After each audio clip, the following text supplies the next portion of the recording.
अस्सलाम वालेकुम दोस्तों, कैसे हो? उम्मीद है कि सब खैरियत से होंगे। अल्लाह आप लोगों को ऐसे ही खुश रखे। आइए आज हम दुनिया के मशहूर और मारूफ कॉमेडियन चार्ली चैपलिन की जिंदगी के कुछ पहलू पर बात करेंगे। बहुत डिटेल में तो नहीं, लेकिन उनकी जिंदगी के कुछ किस्से ऐसे हैं जो हमको और आपको सुनना चाहिए। बहुत कुछ हमको सीखने को मिलेगा और हमको बहुत सारी इंस्पिरेशन मिलेगी। चार्ली चैपलिन एक ऐसे कॉमेडियन थे कि जिन्होंने बिना कुछ कहे, बिना कुछ बोले, जैसे आजकल के बहुत सारे कॉमेडियन बकवास करके या कुछ ऐसे वल्गर जोक्स बोल के हंसाने की कोशिश करते हैं, लेकिन चार्ली चैपलिन एक ऐसे कॉमेडियन थे जिन्होंने बिना कुछ कहे सिर्फ अपनी एक्टिंग और अपनी हरकतों से ही कॉमेडी की और हंसी की ऐसी रोशनी बिखेरी है जो शायद कभी मध्यम नहीं होगी। बहुत कम लोग जानते होंगे कि उनकी मुस्कुराहट और उनके हंसते हुए चेहरे के पीछे बहुत सारे दर्द छुपे हुए हैं। वो गरीबी और बदहाली के भट्टी में पककर ऐसा सोना बने थे कि जिसकी चमक ने करोड़ों लोगों के चेहरों पर मुस्कुराहट बिखेरी थी। इसीलिए एक शायर कहता है कि हंसने हंसाने वाले लोग भी टूटे हुए होते हैं अंदर से। बहुत रोते हैं वो लोग जिनको लतीफे याद होते हैं। उनका एक मशहूर कौल है जो हमारे लिए बहुत बड़ा सबक देता है, बहुत बड़ा दर्स देता है। चार्ली कहते थे कि मैं कोशिश करता हूं कि मेरे दुख भले ही लोगों की मुस्कुराहट की वजह बने तो बने, लेकिन मेरी खुशियां कभी दूसरों की दुख की वजह नहीं बनना चाहिए। चार्ली 16 अप्रैल 1889 यानी हिटलर से 4 दिन पहले, हिटलर 20 अप्रैल 1889 को पैदा हुआ था और चार्ली 16 अप्रैल को यानी 4 दिन पहले लंदन शहर में पैदा हुए थे। और चार्ली के माँ बाप खुद एक एक्टर, सिंगर और जूनियर आर्टिस्ट के तौर पर स्टेज शो किया करते थे। चार्ली का बचपन निहायत ही दुखों में और दर्द में और गरीबी में, गुर्बत में गुजरा। बाप शराब का आदी था। पैसे कमाने के बावजूद शराब की आदत गरीबी की एक बड़ी वजह बनी हुई थी। एक मर्तबा का किस्सा है कि चार्ली की मां, जो कि सिंगर थी, स्टेज पर गाना गा रही थी। गाना गाते गाते अचानक उसकी मां की आवाज चली गई। अब लोग तो टिकट खरीद के आए थे। उन्होंने तो जब आवाज गायब हो गई तो जूते चप्पल की बारिश शुरू कर दी। जब चार्ली ने अपनी मां की यह हालत देखी तो अपनी मां को बचाने के लिए स्टेज पर आ गए और मां के सामने खड़े होकर अपनी तुतली और अटपटी और भोली सी आवाज में अपने मां के गाने को कॉपी करने लगे, उसको कंप्लीट करने लगे। इस अटपटे और अनोखी आवाज ने लोगों का दिल जीत लिया। अब जूते चप्पल की जगह पर सिक्के बरसने लगे। यह चार्ली की पहली कमाई थी। जिस वक्त उसकी उम्र सिर्फ 5 साल थी। चार्ली उसी वक्त समझ गए कि मेरी गरीबी, मेरे दुख, मेरे दर्द लोगों को कॉमेडी लगते हैं।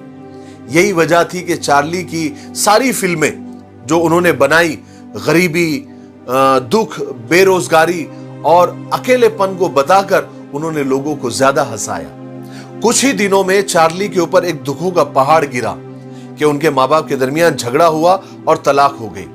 चार्ली को और उसकी माँ को और उसके भाई को कुछ दिन अनाथ आश्रम में यानी यतीम खाने में भी रहना पड़ा। वहां भी एक दुखों का पहाड़ चार्ली के ऊपर गिरा कि उनकी मां यतीम खाने में रह रहकर पागल हो गई, उनका मानसिक संतुलन बिगड़ गया। तो अदालत ने चार्ली को और उसके भाई को बाप के हवाले किया, जब तक चार्ली के बाप ने तो दूसरी शादी भी कर ली थी। चार्ली की सौतीली मां ने बहुत ज्यादा जुल्म चार्ली पर और उसके भाई पर किए। फिर कुछ दिनों के बाद चार्ली की मां, जो सगी मां थी, वो ठीक हो गई तो चार्ली के दुखों में थोड़ी सी कमी आई। अब चार्ली स्कूल भी जाने लग गए थे, लेकिन वो इतने अच्छे स्टूडेंट नहीं थे क्योंकि उनके दिमाग में एक्टर बनने का कीड़ा था और घर का खर्चा भी चलाना था। तो वो पढ़ाई के साथ साथ स्टेज शो और ड्रामे भी किया करते थे और थोड़े बहुत पैसे भी कमा लिया करते थे। एक स्टेज शो के दरमियान एक डायरेक्टर की नजर चार्ली पर पड़ी। उसने चार्ली के अंदर के एक्टर को पहचान लिया और उस डायरेक्टर ने चार्ली की मुलाकात फिल्म मेकर ई हैमिल्टन से करवा दी। उन्होंने अपने एक ड्रामे शेल को होम ऑफर किया चार्ली को और चार्ली ने वो खुशी खुशी कबूल कर लिया, लेकिन पढ़े लिखे नहीं थे तो डायलॉग उनको रट्टा लगाकर याद करना पड़ते थे। लेकिन उस फिल्म शेरलॉक होम्स से उनको काफी शोहरत मिली। उस जमाने में दुनिया वर्ल्ड वॉर और आर्थिक महामंदी से गुजर रही थी। चारों तरफ तानाशाहों का आतंक था। उन सब से लड़ने के लिए चार्ली ने कॉमेडी का सहारा लिया। चार्ली को अमेरिका और अमेरिकन लोगों से बहुत लगाव था, इसलिए उनकी पहली शादी अमेरिका में ही ओना ओनेल नाम की लड़की से हुई और कुछ दिन अमेरिका में रहे भी। लेकिन अमेरिका और अमेरिकन लोगों की बेरुखी से परेशान होकर वो लंदन आ गए। लंदन में भी कुछ दिन रहे, लेकिन वहां भी कुछ मसाइल की वजह से वो स्विट्जरलैंड आकर हमेशा के लिए बस गए। और स्विट्जरलैंड में ही चार्ली की मुलाकात हमारे इंडिया के जवाहरलाल नेहरू और उनकी बेटी इंदिरा गांधी से हुई और महात्मा गांधी से भी मुलाकात हुई थी। वो अपनी किताब में, यानी चार्ली अपनी किताब में उन्होंने लिखा है कि वो महात्मा गांधी की सोच से मुतासिर है, इंस्पायर है। फिर आखिर को वो दिन आया 25 दिसंबर 1977, जब लोग क्रिसमस की खुशियां मना रहे थे, तब चार्ली ने इस दुनिया को अलविदा कह दिया। और चार्ली का वो जुमला आज भी लोगों की जबान पर है। मुझे भी बोलते हुए अच्छा लग रहा है कि मेरा दर्द किसी के लिए हंसी की वजह तो हो सकता है, लेकिन मेरी हंसी किसी के दुख की वजह नहीं बनना चाहिए। लेकिन सारी दुनिया को हंसाने वाले को मरने के बाद भी कब्र में चैन नहीं आया। चार्ली चैपलिन के मरने के 2 महीने बाद ही कब्र से उनकी लाश चोरी हो गई, गायब हो गई। बहुत हंगामा हुआ, अलग अलग कयास लगाए जाने लगे, लेकिन सारे कयासों को उस वक्त तो रोक लग गई जब चार्ली की बीवी ओना ओनेल को एक अगवाकार यानी फिरौती वाले का फोन आया और $6 लाख तकरीबन 4.5 करोड़ की डिमांड की कि अगर लाश चाहिए तो 4.5 करोड़ यानी $6 लाख हमको चाहिए।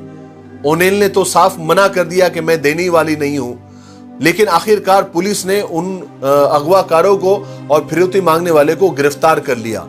उन्होंने ये काम पैसे के लिए किया था, लेकिन चार्ली ने मरने के बाद भी ये साबित कर दिया कि मरा हुआ हाथी भी 1.25 लाख का होता है। मुझे उम्मीद है कि आपको चार्ली चैपलिन की इस कहानी से बहुत कुछ सीखने को मिला होगा। मेरे लिए दुआ करते रहें। अस्सलाम वालेकुम।